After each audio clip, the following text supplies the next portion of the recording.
Greek వీరుడు అయిపోయింది, గడ్డం తీసేశారు. నాకు కొంచెం బాధగా ఉంది. అలవాటు పడ్డాను ఆ లుక్కి. బట్ మళ్ళీ కొత్త సినిమా బాయికి వెళ్ళేటప్పటికి మళ్ళీ లుక్ మార్చుకుందామని. అండ్ సంతోషం నా ఫిలిమ్స్లో one of the best films. ఇప్పుడు కూడా చాలామంది ఫ్యామిలీ లేడీస్ కానీ వాళ్ళు కానీ చూసి సంతోషం ఎప్పుడు వచ్చినా టీవీలో చూస్తూనే ఉంటాం అని చెప్తూ ఉంటారు. అండ్ దానికి చాలా అవార్డ్స్ వచ్చినాయి, plus commercially also very successful. నాకు మంచి పేరు తెచ్చిపెట్టింది. అండ్ అటువంటి సినిమా డైరెక్ట్ చేసిన దశరథ్తో మళ్ళీ ఈ సినిమా చేయడం వెరీ హ్యాపీ. దశరథ్ చక్కగా అందరూ ఫ్యామిలీలో అందరూ చూసేలాగా తీస్తాడు, ప్లస్ ఎంటర్టైన్మెంట్ ముఖ్యంగా పెట్టుకుంటాడు. అండ్ సటిల్గా ఎమోషన్స్, ఫ్యామిలీ ఎమోషన్స్ అనేవి చాలా బాగుంటాయి సినిమాలో. అండ్ మ్యూజిక్ కూడా చాలా మంచి టేస్ట్ ఉంది. అండ్ ఇప్పుడు కాంటెంపరీగా యూత్కి ఏం కావాలో అదంతా పెట్టి తీశాడు. అండ్ సో చాలా హ్యాపీగా ఉంది. ఇప్పుడు శివప్రసాద్ రెడ్డి గారి గురించి చెప్పాలంటే ఆయన చెప్పారు నా గురించి, నేను కూడా అంతకన్నా వేరుగా చెప్పేదేం లేదు. కామాక్షి ఫిలిమ్స్లో చాలా మంచి సినిమా అవుతుందని గొప్ప నమ్మకం. అండ్ గ్రీక్ వీరుడు టైటిల్ కోసం చాలా పెట్టాలా వద్దా అని యాక్చువల్గా నేనే ఆపాను శివప్రసాద్ రెడ్డి గారిని చాలా రోజులు.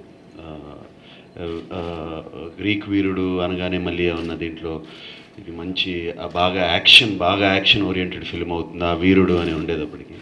బట్ వాళ్ళందరూ నన్ను కన్విన్స్ చేశారు గ్రీక్ వీరుడే కరెక్ట్ టైటిల్ అని. అండ్ అది ఇప్పుడు డెఫినెట్గా మంచి అప్రిసియేషన్ వచ్చింది. అండ్ ఈ మధ్యకాలంలో నాకు ఒఫీషియల్గా టీవీ ఛానల్స్లో ఇంకా టీజర్ రిలీజ్ చేయకముందే నేను నెట్లో రిలీజ్ చేశాడు చందను. అది రిలీజ్ వచ్చిన దానికి రెస్పాన్స్, ఎస్పెషలీ యంగ్ జనరేషన్ దగ్గర నుంచి వచ్చిన రెస్పాన్స్ చాలా ఫెంటాస్టిక్గా ఉంది. నాకు చాలా ఎనర్జీని ఇచ్చింది. అండ్ ఎస్పెషలీ వాళ్ళందరూ చాలామంది ఫోన్లు చేసి మెసేజ్లు పెట్టి అంకుల్ అంటా మళ్ళీ మీరు అంత యంగ్గా ఎలా కనపడుతున్నారు, మాకు సరిపడా కనపడుతున్నారని చెప్పి 22 ఏళ్ళోళ్ళు 23 ఏళ్ళోళ్ళు తెల్లారుజామున ఇవాళ మార్నింగ్ అబౌట్ 5:30కి లేచేటప్పటికి అఖిల్ దగ్గర నుంచి మెసేజ్ వచ్చింది. వాట్ ఆర్ యూ డూయింగ్ నాన్న, వాట్ ఆర్ యూ డూయింగ్ అని అడిగాడు. సో అంటే ఏంట్రా అంటే all my friends are complaining, నేను గడ్డం మెచ్చుకుంటే నిన్ను ఫాలో అవుతున్నాను అంటున్నారు. And you are looking so young అంటున్నారు, వాట్ ఆర్ యూ డూయింగ్ అని అడుగుతున్నారు నన్ను. అండ్ చాలా ఆనందంగా ఉంది పొద్దున్నే లేచిన కానీ ఆ టాక్కి. అండ్ వెరీ హ్యాపీ, చాలా బాగా రిసీవ్ చేసుకున్నారు. అండ్ వీటన్నిటికీ కారణం ఇప్పుడు నేను యంగ్గా కనపడుతున్నాను, బాగా కనపడుతున్నాను, ఇప్పుడు నేను చూపించబోయే టీజర్లో బాగా కనపడుతున్నాను అంటే this a lot of team work, lot of hard work from everybody. ఆ క్యారెక్టరైజేషన్ కూడా అలా చేశారు. డ్రెస్ డిజైనర్స్ దగ్గర నుంచి, మేకప్ ఆర్టిస్ట్ దగ్గర నుంచి, కెమెరామెన్ దగ్గర నుంచి, Ganesh master, everybody worked very hard. ఇప్పుడు వీళ్ళందరికీ థ్యాంక్స్ నేను ఇప్పుడే చెప్పుకోను, వర్క్డ్ వెరీ హార్డ్ అంటున్నాను. సినిమా పెద్ద హిట్ అయిన తర్వాత థ్యాంక్స్ చెప్పుకుంటాను, ఇప్పుడే చెప్పుకోవడం కరెక్ట్ కాదు. అది మీరందరూ చూసి, ఆడియన్స్ అందరూ చూసి ఇది చాలా బాగుంది అని సినిమా నాకు చెప్తే వాళ్ళందరికీ థ్యాంక్స్ నేను చెప్పుకోవాలి. And if there is any questions please ask me. తమన్కి యాక్చువల్గా నాకు రగడలో కూడా మ్యూజిక్ చేశాడు. బట్ తమన్ది మాది కనెక్షన్ చాలా చాలా దూరం కనెక్షన్, అది అందరికీ చెప్పిందే. ఆయన తాతగారు ఘంటసాల బలరామయ్య గారు యాక్చువల్గా నాన్నను చూసింది ఫస్ట్ ఆయనే ఒక రైల్వే స్టేషన్లో చూసి, కుర్రాడు ఏదో బాగున్నాడు అని చెప్పి వేషాలు వేస్తావా బాబు అని అడిగి ఆయనతో వేషాలు ఎంచింది ఆయనే. అండ్ ఆయన గ్రాండ్ సన్ ఇప్పుడు నా సినిమాకి మ్యూజిక్ చేస్తా అంటే చాలా ఆనందంగా ఉంది. ఈ సర్కిల్ ఆఫ్ లైఫ్ అనేది ఇలా తిరుగుతూనే ఉంటుంది అనిపిస్తుంది ఇవన్నీ ఇటువంటి కోఇన్సిడెన్స్ చూస్తుంటే. And is given fantastic music, especially very very youthful music. ఈ సినిమాకు అవసరం అటువంటి మ్యూజిక్. ఒక ఎన్ఆర్ఐ, ఎప్పుడు ఇండియా రాని అతను అక్కడ వెస్ట్రన్ కల్చర్లో అక్కడ వాతావరణంలో పెరిగి అండ్ ఇండియన్ ఎమోషన్స్ తెలియకుండా, మన కల్చర్ మన ఎమోషన్స్ తెలియకుండా అక్కడ పెరిగిన మనిషి కంప్లీట్గా అతనికి మ్యూజిక్ ఎలా ఉంటుంది అనేది కరెక్ట్గా చాలా చాలా బాగా క్యాప్చర్ చేశాడు. చాలా బాగుంది మ్యూజిక్. అండ్ నాకు బాగా నమ్మకం యూత్కి బాగా యూత్ఫుల్ ఆల్బమ్ అవుతుందని. అండ్ మీరు రేపు ఆడియో రిలీజ్ అయిన తర్వాత కూడా మీరు కూడా అదే చెప్తారని నమ్మకం.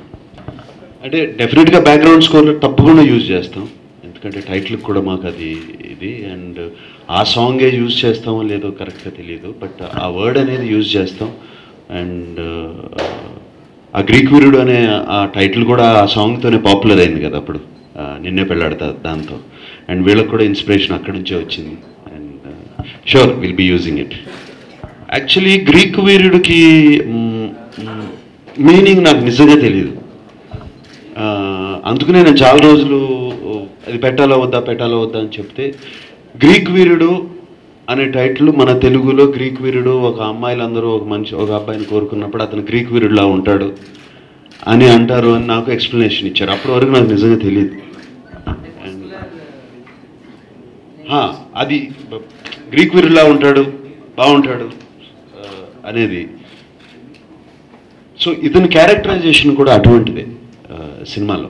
అండ్ హీరో క్యారెక్టరైజేషన్ కానీ లీడ్ ఆర్టిస్ట్ నా క్యారెక్టరైజేషన్ కొంచెం అలాగే ఉంటుంది. అమ్మాయిలు that kind of characterization western కల్చర్లో పెరిగి గర్ల్ ఫ్రెండ్స్ అని, పెళ్ళి అంటే నమ్మకం లేదు, ఫీలింగ్ లవ్ అంటే ఇష్టం లేదు అసలు.